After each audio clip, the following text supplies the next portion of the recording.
एक घने जंगल में एक चालाक कौवा और एक सीधा साधा हिरण रहते थे। दोनों में गहरी दोस्ती थी। वे हमेशा एक दूसरे का ख्याल रखते थे। कौवा अपनी चतुराई के लिए मशहूर था, जबकि हिरण अपनी अच्छाई और भोलेपन के लिए। एक दिन कौवे ने हिरण से कहा, दोस्त, मेरे पास एक योजना है जिससे हमें बहुत सारा भोजन मिलेगा। एक शिकारी ने जंगल में एक जाल बिछाया है। हम उस जाल के पास जाएंगे और मैं उसे देखूंगा। हिरण कौवे की बातों में आ गया और उसके साथ चल दिया। जब वे जाल के पास पहुंचे तो कौवे ने हिरण को लालच दिया। देखो हिरण, शिकारी ने तुम्हारे लिए स्वादिष्ट फल और घास रखी है।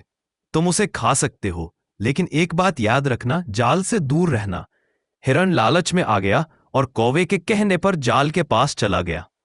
हिरण ने जैसे ही घास खाने के लिए अपना पैर आगे बढ़ाया, वह जाल में फंस गया।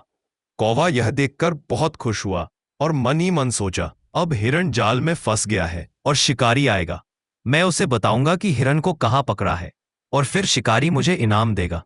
कौवे ने हिरण को वहीं फंसा छोड़ दिया और उड़ गया। जब शिकारी आया तो उसने जाल में हिरण को देखा। हिरण ने शिकारी से दया की भीख मांगी।